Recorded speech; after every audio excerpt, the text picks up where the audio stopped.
In digital Marathi, जनतेच्या हक्काचं व्यासपीठ.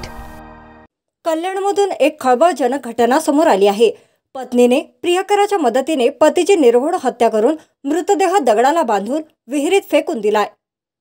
या हत्येच्या प्रकाराचा तपास करणाऱ्या मानपाडा पोलिसांनी 24 तासात कसून तपास करून हत्येचे गूढ उकलले आहे. चंद्रप्रकाश सुरेशचंद्र लोवंशी असे मृतकाचे नाव असून तो डोंबिवली पूर्वेतील दावडी येथील रहिवासी होता.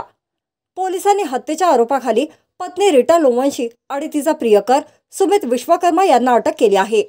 मिळालेल्या माहितीनुसार 25 जानेवारी रोजी कल्याणमधील आडिवाली येथील नेताजी नगर संकुलातील विहिरीतून अज्ञात व्यक्तीचा मृतदेह सापडला होता. धारदार शस्त्राने गळा चिरल्यानंतर कोणीतरी कमरेला दोरी व तारेने दगड बांधून मृतदेह पाळत फेकून दिला. या हत्येचे गूढ उकलणे पोलिसांसाठी आव्हानापेक्षा कमी नव्हते. पोलिसांनी दिलेल्या माहितीनुसार रीटा आणि सुमित लहानपणापासून एकमेकांवर प्रेम करत होते.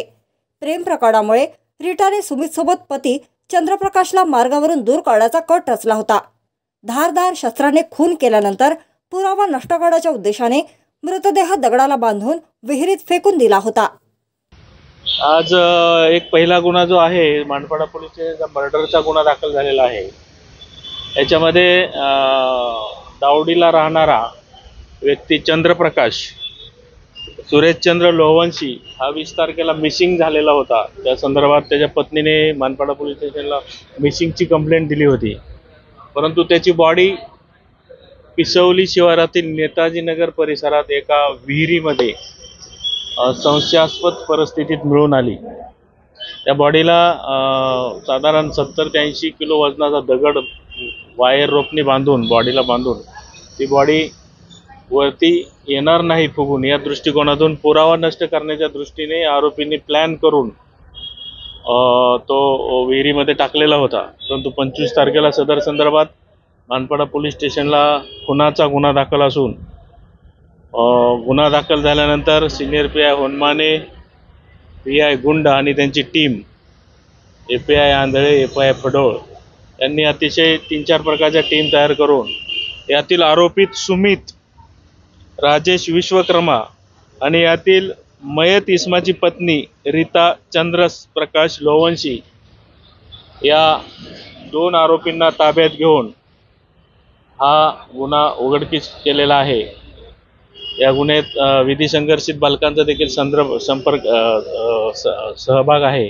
आरोपींना पोलीस कस्टडी घेतलेली असून सदर गुन्ह्याचा सविस्तर तपास सिनियर पी आय होनमाने हे स्वतः करत आहेत. सर, का त्यांनी केलं होतं, का मर्डर केलं, कारण काय? यातील आरोपी चंद्रप्रकाश जो आहे, यातील आरोपी सुमित जो आहे, याने चंद्रप्रकाशचा मर्डर हा त्याच्या पत्नीशी असणाऱ्या प्रथमदर्शनी असं लक्षात येतं पत्नीशी असणाऱ्या अनैसर्गिक संबंधामुळे एकतर्फी प्रेमातून किंवा त्या मयताच्या पत्नीबरोबर नंतर सलोख्याचे संबंध ठेवता येतील हा दृष्टिकोन ठेवून त्याला मित्रांच्या मदतीनं संपवलेला आहे. अतिशय क्रूरपणे हा मर्डर केलेला असून गळ्यावर चाकूने डीप असा वार करून आणि पुरावा नष्ट करण्याच्या दृष्टीने फुल प्लॅन्ड गेल्या 3-4 महिन्यापासून कसा करायचा, काय करायचा असा हा फुल प्लॅन्ड मर्डर होता. परंतु मानपाडा पोलिसांनी हा मर्डर डिटेक्ट करण्यात यश आलेलं आहे. अतिशय चांगला आणि ताबडतोब या गुन्ह्याचा तपास करून आरोपींना अटक केलेली आहे.